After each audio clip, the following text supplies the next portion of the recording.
Buenas tardes, mi nombre es Kevin Romario Tocona Núñez, pertenezco a la Universidad Antonio Nariño y vengo a exponerles un tema sobre el metabolismo de los cuerpos cetónicos.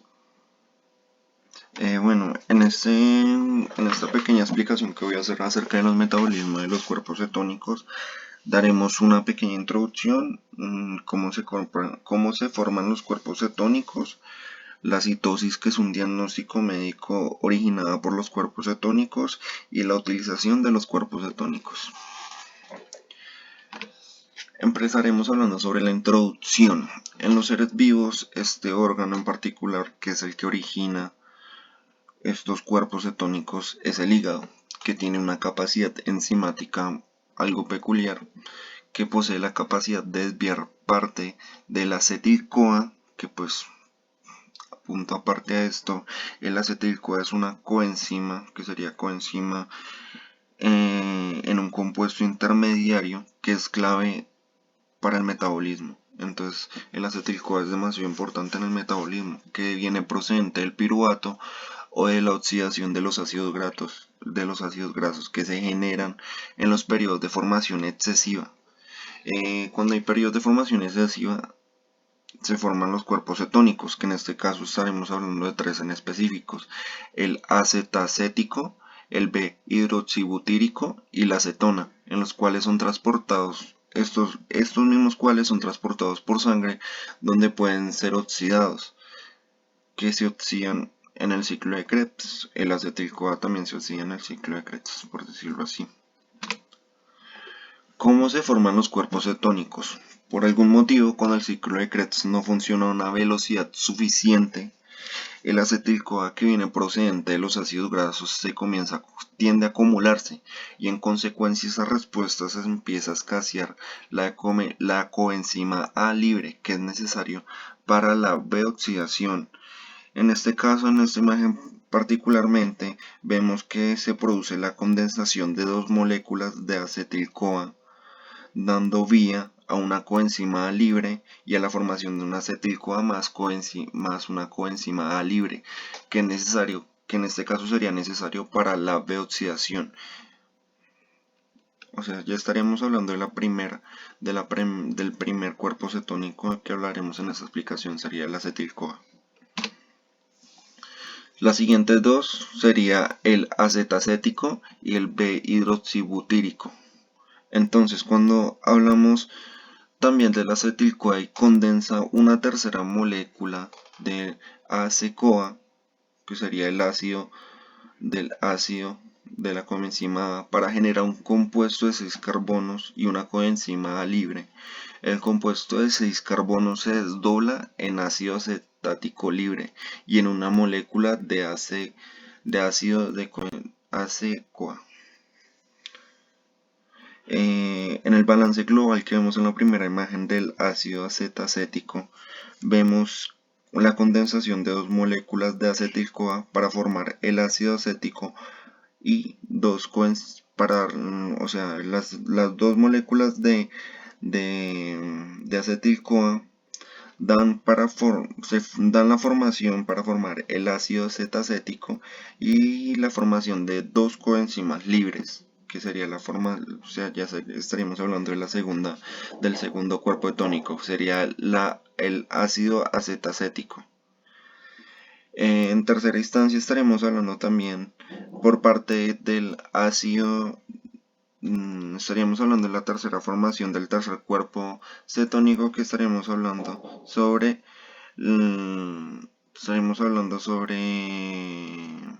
¿sobre qué? Sobre el B-hidroxibutírico. Entonces, la formación del B-hidroxibutírico corresponde a la formación del ácido acetacético, que descarboliza primeramente una acetona y segundamente se reduce al B-hidroxibutírico. Entonces estaríamos hablando de estos dos en específico. Entonces, siguiente a esto, los cuerpos cetónicos. Un momento que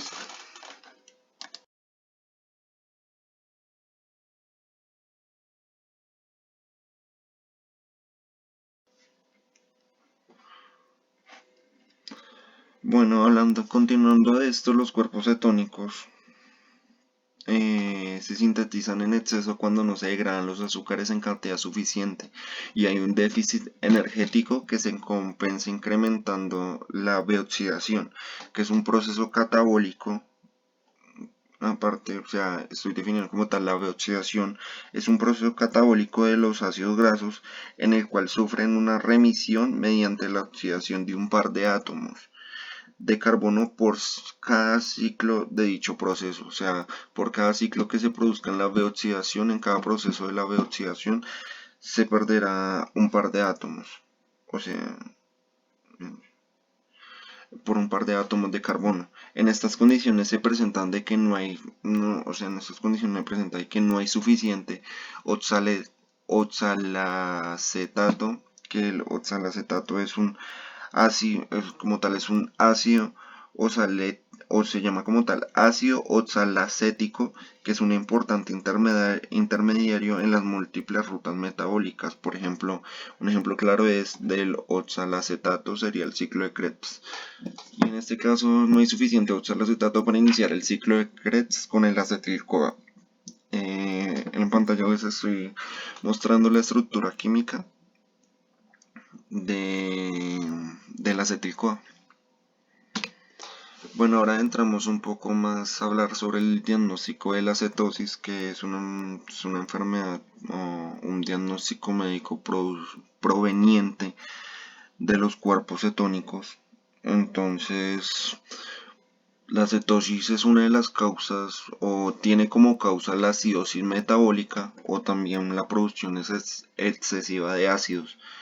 También puede producirse por agentes externos como lo sería el ayuno prolongado, los estados diarreicos y febriles o las dietas adelgazantes carentes en azúcares. Sería alguna de las originaciones de la cetosis. Cabe aclarar que todos estos diagnósticos, como tal, o sea, el diagnosticar cetosis, también hablaba que se produce un agotamiento en las reservas de glucógeno. Entonces, también hay que tener en cuenta eso.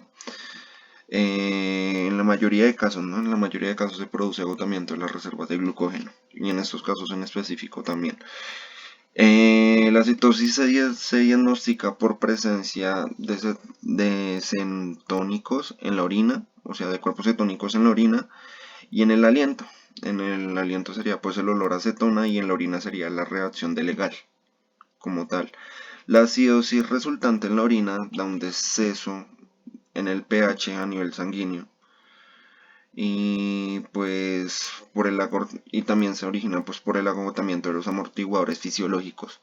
Para compensar el descenso de pH generalmente el organismo trata de aumentar la eliminación de CO2 incrementando la ventilación pulmonar.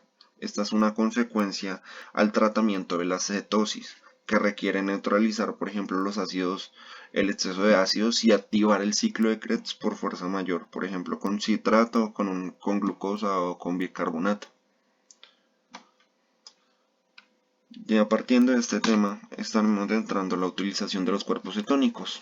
Estos mismos son utilizados por los tejidos extrahepáticos, que pues los tejidos extrahepáticos hacemos referencia a los tubos biliares, que son tubos biliares en forma pequeña, que llevan a cabo un proceso importante que sería que llevan la bilis fuera del hígado. Entonces pues sería un proceso algo muy importante por decirlo así.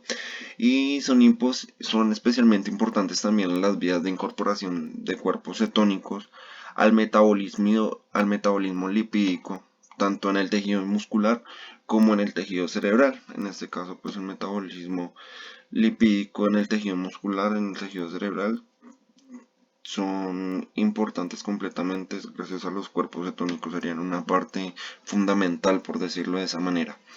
En este en este diagrama que se está mostrando a continuación, estamos hablando prácticamente de la que denominamos ciclo de Krebs y al costado izquierdo pues están viendo lo que serían los cuerpos cetónicos, el acetil-CoA, el acetacético y el hidroxibutírico, que serían como tal los tres cuerpos cetónicos en específico que estuvimos hablando en esta explicación.